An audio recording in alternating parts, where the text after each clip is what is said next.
साथियों नमस्कार। Study with BC sir channel में आपका हार्दिक स्वागत है।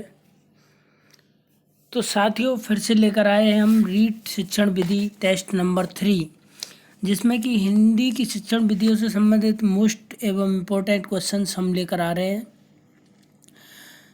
तो साथियों हमारे चैनल को लाइक, सब्सक्राइब और शेयर अवश्य करें और कमेंट बॉक्स में अपने कमेंट अवश्य बताएं। तो चलिए साथियों शुरू करते हैं। तो साथियों आपकी स्क्रीन पर प्रश्न नंबर 1 निम्न में से रचना शिक्षण की विधि है। तो साथियों ऑप्शन नंबर ए उद्बोधन विधि, ऑप्शन नंबर बी रूपरेखा विधि, ऑप्शन सी खेल विधि, ऑप्शन डी 4 उपयुक्त सभी। तो जल्दी से कमेंट करके बताइए साथियों इसमें राइट आंसर क्या होगा। रचना शिक्षण की विधि पूछा गया है इसमें। तो साथियों जो रचना शिक्षण जो होता है उद्बोधन द्वारा किया जाता है, रूपरेखा भी निर्धारित की जाती है, खेल विधि में भी किया जा सकता है। तो इस प्रकार से यहाँ पर इसका राइट आंसर होगा ऑप्शन नंबर 4 उपयुक्त सभी। तो चलिए साथियों नेक्स्ट क्वेश्चन की तरफ चलते हैं। अगला क्वेश्चन विचारों की अभिव्यक्ति के रूप हैं। तो साथियों इस क्वेश्चन में पूछा गया है कि अब जो विचार होते हैं उनको हम प्रकट करते हैं किस रूप में करते हैं। ऑप्शन नंबर 1 मौखिक रूप में, ऑप्शन नंबर 2 लिखित, ऑप्शन 3 कोई नहीं, ऑप्शन 4 एक व दो दोनों। तो बताइए साथियों इसमें राइट आंसर क्या होगा। तो देखिए साथियों जो विचारों की जो अभिव्यक्ति जो होती है उसको हम मौखिक भी कर सकते हैं, लिखित भी कर सकते हैं, अर्थात इसमें राइट होगा ऑप्शन नंबर 4 एक व दो दोनों। क्योंकि विचार जो होते हैं उनको प्रकट लिखकर भी किया जा सकता है, बोलकर भी किया जा सकता है। तो चलिए साथियों अगले क्वेश्चन की तरफ चलते हैं। क्वेश्चन नंबर 3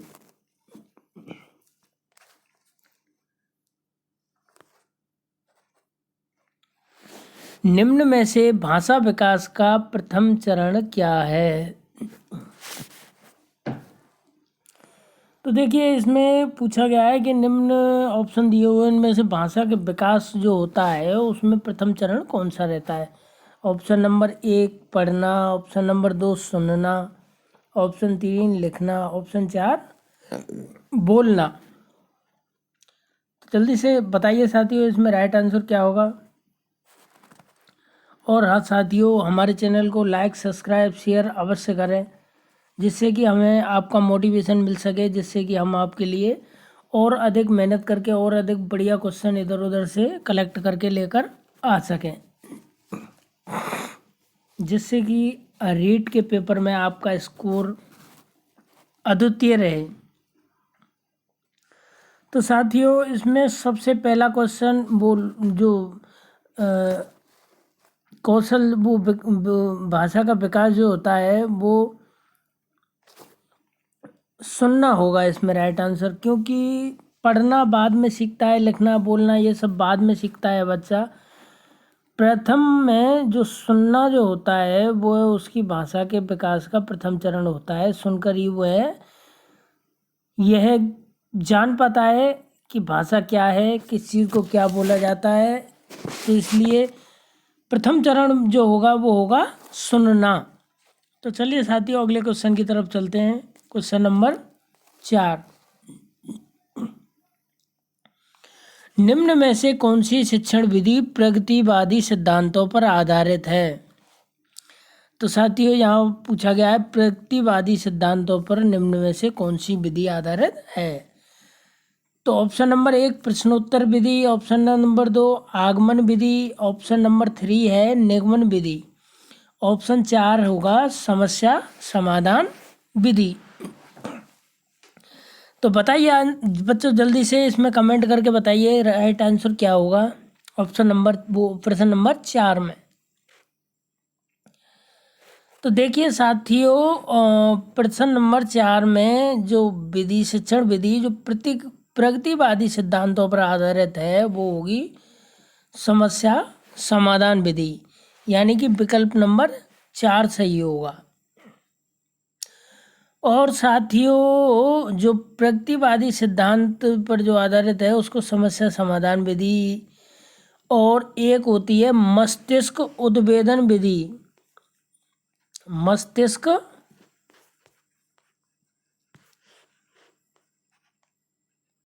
उद्भेदन, और एक होती है आपकी खेल विधि।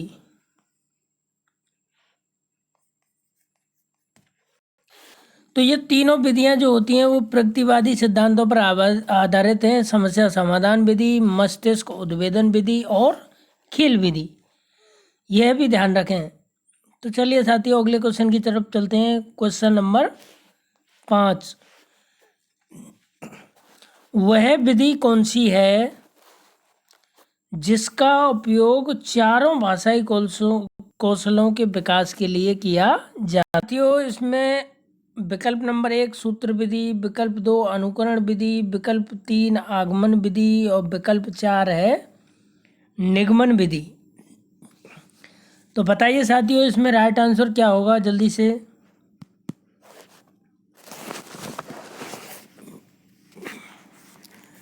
और साथियों निवेदन यह है कि इस वीडियो को पूरा देखें क्योंकि इसमें आगे और भी अच्छे क्वेश्चन हम लाए हैं, और इन क्वेश्चनों को दोहराव अवश्य करते रहें जिससे कि आपको पेपर सॉल्व करने की क्षमता का विकास हो सके।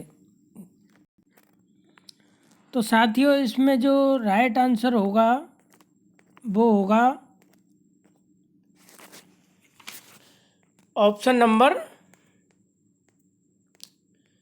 2 अनुकरण विधि। अनुकरण विधि एक ऐसी विधि है जो कि प्राथमिक स्तर पर उपयोगी है, और इसका जो उपयोग है वह भाषा उपयोग के चारों भाषाई कौशलों के विकास के लिए किया जाता है। तो चलिए साथियों अगले क्वेश्चन की तरफ चलते हैं। नंबर 6, तो साथियों क्वेश्चन नंबर 6 हर्बर्ट विधि के पदों का सही क्रम होगा। तो साथियों इसको आप वेरी मोस्ट भी कर सकते हैं इस क्वेश्चन को। देखिए जो की विधि है पंचपदी विधि, उसमें जो भाषाई जो वो पद हैं जिसके 5 पद होते हैं उनका सही क्रम क्या होगा। तो इसमें विकल्प नंबर 1 प्रयोग, नियमीकरण, तुलना, प्रस्तुतिकरण, प्रस्तावना। विकल्प 2 तुलना, नियमीकरण, प्रस्तुतिकरण, प्रस्तावना एवं प्रयोग। विकल्प 3 होगा प्रस्तावना, प्रस्तुतिकरण, तुलना, नियमीकरण एवं प्रयोग। और विकल्प 5 है उपयुक्त में से कोई नहीं। तो जल्दी से बताइए साथियों इसमें राइट आंसर क्या होगा। और साथियों फिर मैं बार बार यही बोलता हूँ कि हमारे चैनल को लाइक सब्सक्राइब शेयर अवश्य करें और इसमें कमेंट करके भी अवश्य बताएं, क्योंकि साथियों जो हमारे पास हिंदी और संस्कृत का पर्याप्त मैटर उपलब्ध है जिसको कि हम आपके लिए लेकर आ सकते हैं, क्योंकि परीक्षा में भी काफ़ी टाइम है, लगभग 25 या 30 दिन में लगभग कोई सी सब्जेक्ट भी ख़त्म हो जाती है हिंदी या संस्कृत। तो पूरी विषय वस्तु के साथ कंप्लीट अगर आप पढ़ना चाहते हो तो हमें कमेंट करके अवश्य बताएं कि कौन सी विषय स्टार्ट की जाए आपके लिए, हिंदी या फिर संस्कृत। तो साथियों इसमें जो राइट आंसर होगा वो होगा ऑप्शन नंबर 3, यानी कि हर्बर्टीय विधि जो होती है जिसके 5 जो पद होते हैं उसमें प्रथम पद होता है प्रस्तावना, द्वितीय होगा प्रस्तुतिकरण और तृतीय तुलना, चतुर्थ नियमीकरण और 5वां होगा प्रयोग। तो साथियों इसमें राइट आंसर किसके साथ जाएगा, ऑप्शन नंबर 3 के साथ। तो चलिए साथियों अगले क्वेश्चन की तरफ चलते हैं। प्रश्न संख्या 7, श्रुत लेखन विधि का उद्देश्य नहीं है, यानी कि सुलेख जो विधि है उसका उद्देश्य नहीं है लेखन गति का विकास, ये तो इसका उद्देश्य है, क्योंकि श्रुत लेख से लेखन गति का विकास होता है।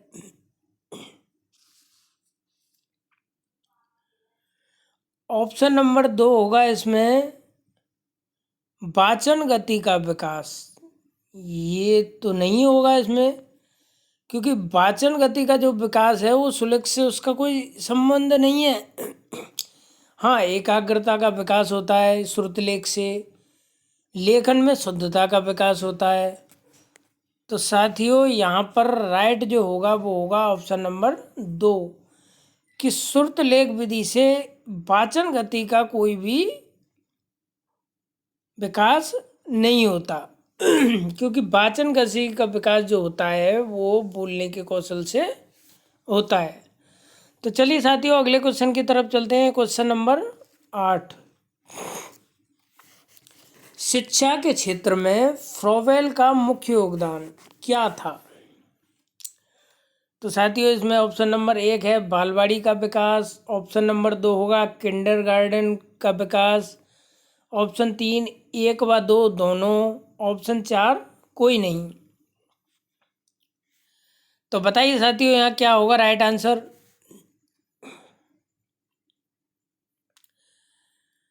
तो देखिए साथियों, जो फ्रोवेल जो होता है उन्होंने बालवाड़ी का विकास किया था, किंडरगार्टन का भी विकास किया था, अर्थात यहाँ पर जो राइट आंसर जो होगा वो आपका जाएगा ऑप्शन नंबर 3 के साथ, 1 व 2 दोनों। क्योंकि साथियों जो बालवाड़ी जो है उसी का नाम दूसरे शब्दों में उसी को इंग्लिश में बोलते हैं किंडरगार्टन, और जिसके प्रतिपादक फ्रोवेल हैं ही फ्रोवेल। तो साथियों इस तरीके से क्वेश्चन में भी कंफ्यूज करने के लिए दिया जा सकता है कि बालवाड़ी का विकास एवं किंडरगार्टन का विकास दोनों ही इसी के हैं। तो राइट आंसर होगा 1 व 2 दोनों सही है। तो चलिए साथियों अगले क्वेश्चन की तरफ चलते हैं। क्वेश्चन नंबर संख्या 9,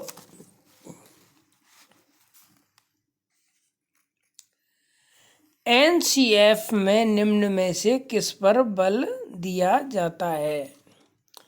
जो एनसीएफ शिक्षा नीति है उसके अंतर्गत निम्न में से किस पर बल दिया जाता है? ऑप्शन 1 है व्यावसायिक शिक्षा पर, ऑप्शन 2 क्रिया आधारित शिक्षा पर, ऑप्शन 3 सिद्धांतों पर, ऑप्शन 4 कोई नहीं। तो बताइए साथियों इसमें राइट आंसर क्या होगा?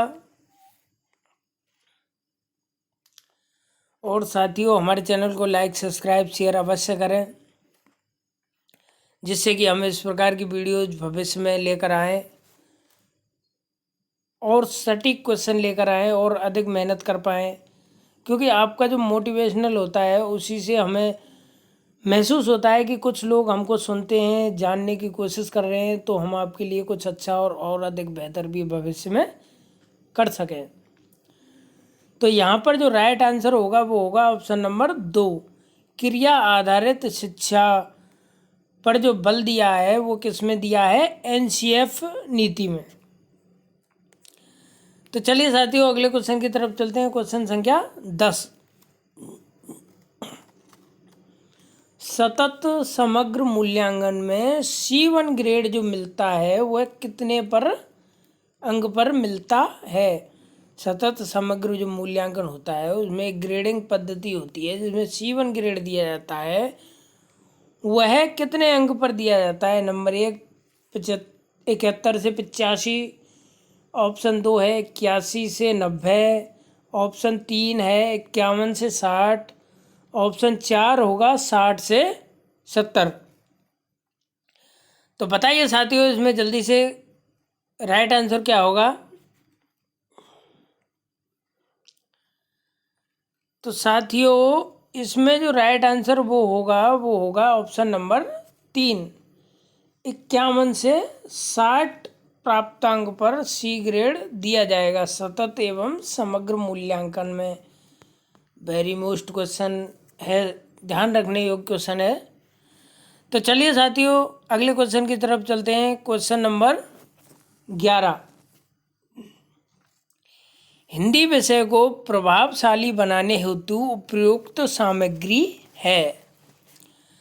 तो देखिए साथियों, हिंदी भाषा को, जो हिंदी विषय है उसको प्रभावशाली बनाने के लिए उपयुक्त सामग्री क्या हो सकती है? विद्यालय का मैदान, ऑप्शन 2 अच्छी किताबें, ऑप्शन 3 श्यामपट्ट, ऑप्शन 4 ये सभी। तो देखिए साथियों, हिंदी विषय को प्रभावशाली बनाने के लिए विद्यालय के मैदान से तो कोई मतलब ही नहीं है, कैसा भी हो उससे। किताबें अच्छी, किताबें तो अच्छी हों, उससे भी कोई लेन देन नहीं है। हाँ, हिंदी विषय को अगर प्रभावशाली बनाने हेतु उपयुक्त सामग्री श्यामपट्ट होती है, क्योंकि बच्चे को जो समझाना होता है वो किस पर समझाया जाता है? श्यामपट्ट पर।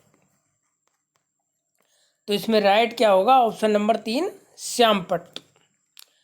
तो चलिए साथियों, अगले क्वेश्चन की तरफ चलते हैं। क्वेश्चन नंबर 12, व्याकरण का मुख्य उद्देश्य निम्न में से किसका विकास करना है? यानी कि जो व्याकरण जो होती है हिंदी की, उसका मुख्य उद्देश्य किस चीज़ को विकास करने पर बल देती है?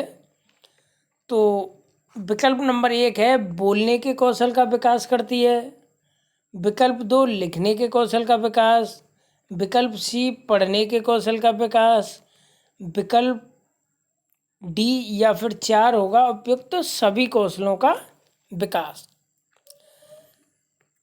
तो बताइए साथियों, इसमें राइट आंसर क्या होगा? जल्दी से कमेंट करके बताइए। और फिर एक बार जो मैं अब बोल रहा हूँ कि हमारे लिए जो मोटिवेशन जो मिलता है, आपकी लाइक करना, आपको सब्सक्राइब करना और सही तरीके से जो भी कमेंट है आपके वो है करना ही हमारे लिए मोटिवेशनल होता है। उसी से हमें यह एहसास होता है कि भविष्य में और अधिक अच्छी जो शिक्षा से संबंधित वीडियोज हैं वो आपके लिए इस चैनल पर लाई जाए।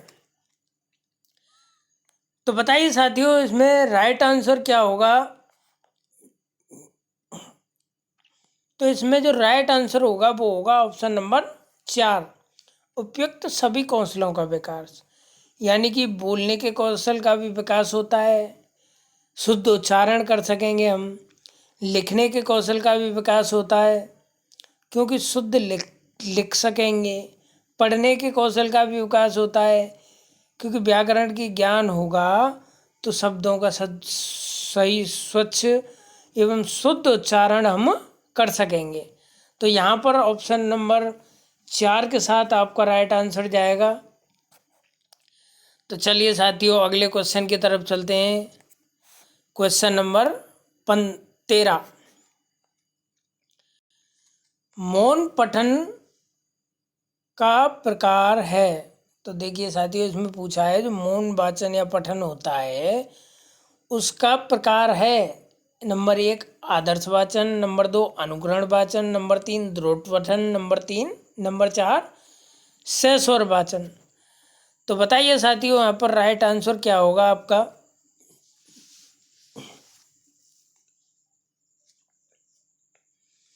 तो देखिए, मौन पठन जो होता है वो आदर्श वाचन से मतलब नहीं है क्योंकि इसमें बोलकर पढ़ा जाता है। अनुकरण वाचन यानी कि किसी के अनुकरण के साथ पढ़ा जाता है। सस्वर वाचन सभी एक साथ पढ़ते हैं। हाँ, मौन वाचन जो होता है उसमें द्रुत पठन किया जा सकता है, यानी कि विषय वस्तु को तेजी से पढ़ा जा सकता है। तो इसमें राइट आंसर जो होगा वो जाएगा ऑप्शन नंबर 3 के साथ द्रुत पठन। तो चलिए साथियों, अगले क्वेश्चन की तरफ चलते हैं। क्वेश्चन नंबर 14, एनसीएफ का पूरा नाम बताइए। एनसीएफ जो शिक्षा नीति है उसका पूरा नाम पूछा गया है। तो ऑप्शन नंबर ए में दिया है national Chloe format, national common fact, option 3 है national curriculum framework, option number 4 है इनमें से कोई नहीं। तो देखिए साथियों, इस प्रकार के क्वेश्चन भी एग्जाम में ट्रेंड करते हैं। तो बताइए साथियों, एनसीएफ का पूरा नाम क्या होगा?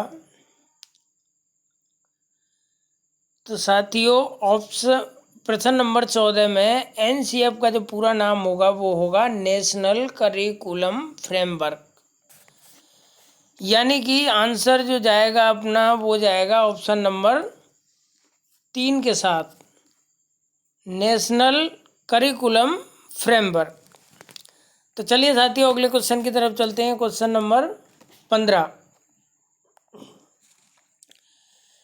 निम्न में से ग्रेडिंग प्रणाली है। तो देखिए साथियों ऐसी प्रणाली के बारे में पूछा गया है जिसमें कि हमें ग्रेड मिलती हैं, जैसे A, C2, C1, B1, इस तरीके से जो ग्रेड जो हमें दी जाती हैं वो कुछ प्रणाली के अंतर्गत दी जाती हैं। तो इसमें विकल्प नंबर 1 है CTE प्रणाली, नंबर 2 है CCE प्रणाली, नंबर 3 है NCF प्रणाली, नंबर 4 है ये सभी। तो बताइए साथियों इसमें राइट आंसर क्या होगा।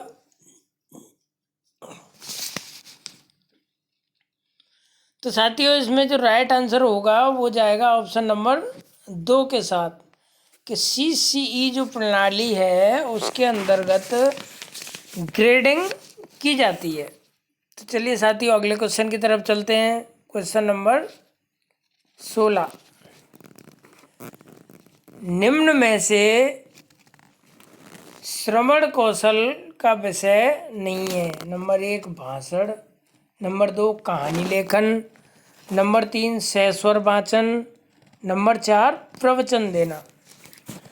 तो देखिए साथियों श्रवण कौशल के बारे में पूछा गया है और श्रवण कौशल का मतलब सुनने से संबंधित होता है, सुनने से संबंधित होता है। तो देखिए भाषण जो होगा वो बोलने से संबंधित होगा, इसलिए तो होगा नहीं। कहानी लेखन ये लिखने से संबंधित होता है।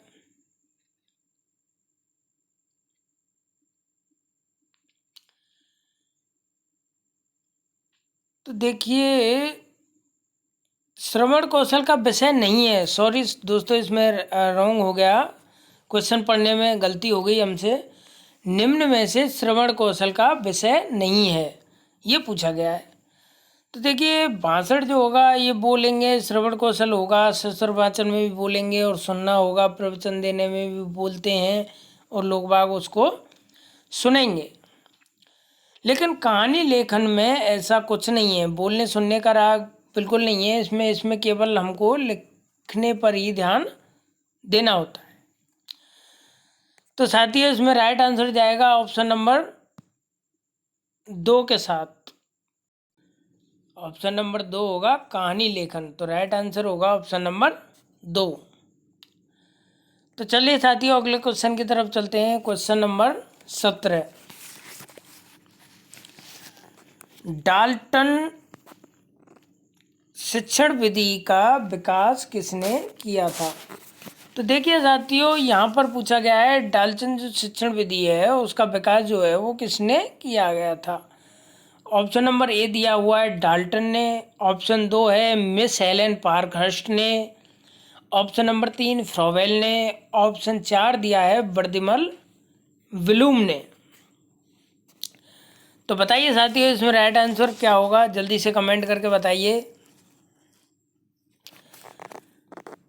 तो साथियों इसमें जो राइट आंसर होगा, केवल नाम से धोखा नहीं खाना है क्वेश्चन में, ये भी ध्यान रखना है क्योंकि यहाँ पर डाल्टन दिया हुआ है क्वेश्चन में, ऑप्शन में डाल्टन है, तो इसी को टिक कर दें। तो इस तरीके से तो बिल्कुल गलत हो जाएगा आंसर, क्योंकि इसमें जो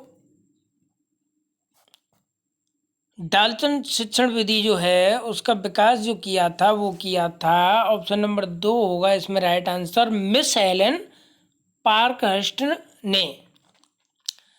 तो चलिए साथियों अगले क्वेश्चन की तरफ चलते हैं। क्वेश्चन नंबर 18, खेल शिक्षण विधि के प्रतिपादक कौन है। तो पहला ऑप्शन दिया है जॉन डीवी, दूसरा दिया है फ्रोवेल, तीसरा है किलपैट्रिक और 4 नंबर है अरस्तु। तो बताइए साथियों इसमें राइट आंसर जो होगा वो क्या होगा। तो देखिए खेल विधि की बात आए या बालवाड़ी की बात आए या किंडरगार्टन की अगर बात जब की जाती है तो राइट आंसर जाएगा फ्रोवेल के साथ, क्योंकि इसका जो प्रतिपादक जो है वो है फ्रोवेल। फ्रोवेल ने इस विधि को प्रतिपादित किया था। तो चलिए साथियों अगले क्वेश्चन की तरफ चलते हैं, क्वेश्चन नंबर 19।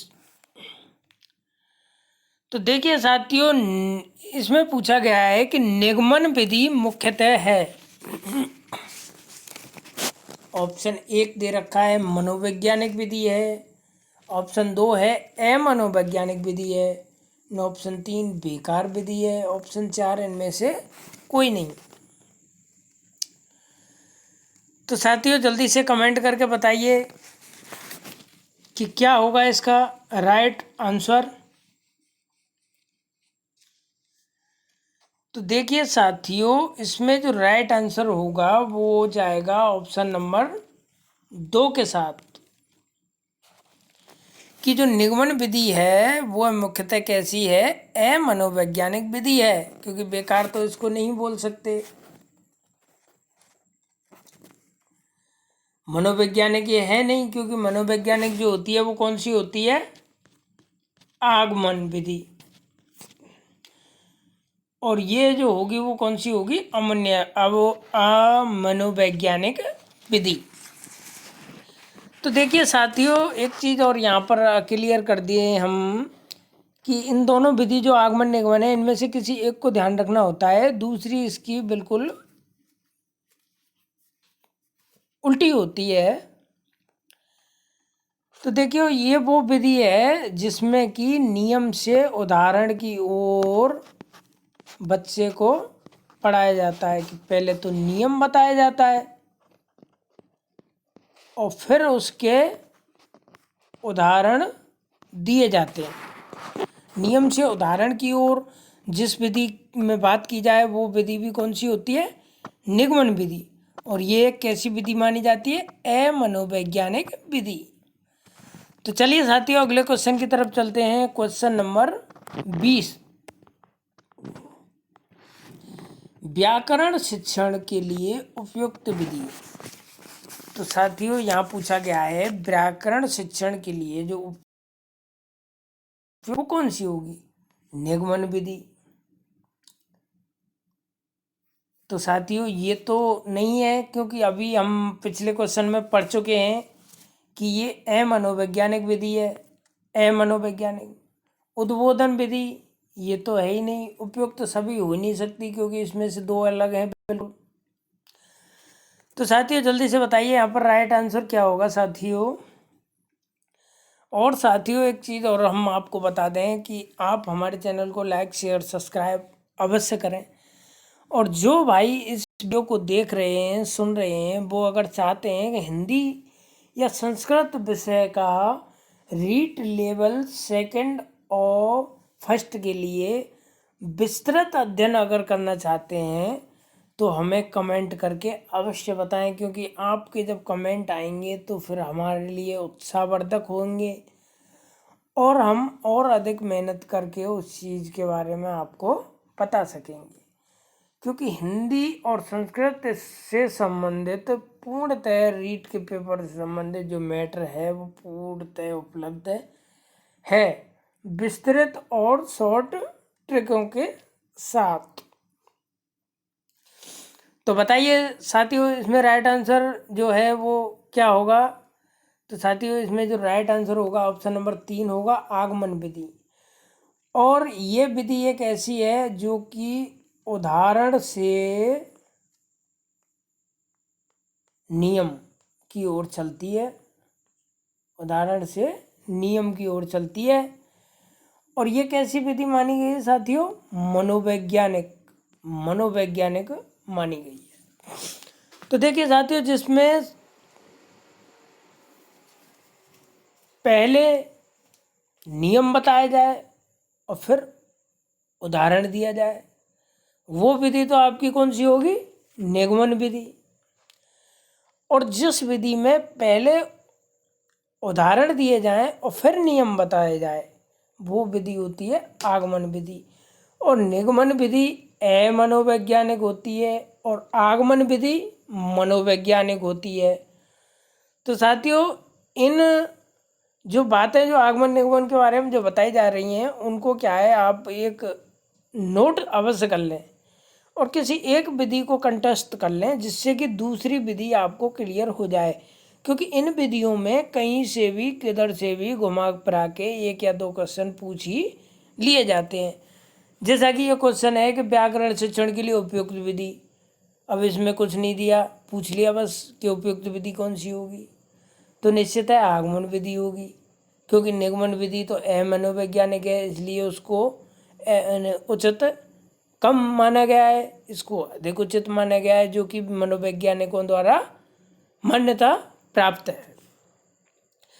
तो चलिए साथियों, धन्यवाद, नमस्कार। आज के क्वेश्चन सीरीज यहीं पर समाप्त होती है जो कि आपने पढ़ा।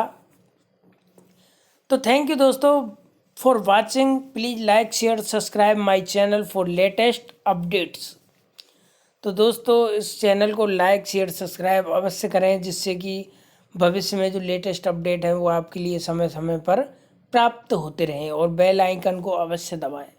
और साथियों जो बंधु इस वीडियो को देखें वो कम से कम पूरा देखें और हमें कमेंट करके यह बताएं कि आप Hindi read level first second की हिंदी से संबंधित तैयारी करना चाहते हैं या संस्कृत से संबंधित, क्योंकि अभी हमारे पास टाइम है और हम जिस भी सब्जेक्ट को आपके लिए तैयार कराएंगे उसमें ये गारंटी लेते हैं कि आपके 28 से लेकर 30 नंबर उसमें पक्के होंगे अगर आप ईमानदारी से पढ़ते हो तो।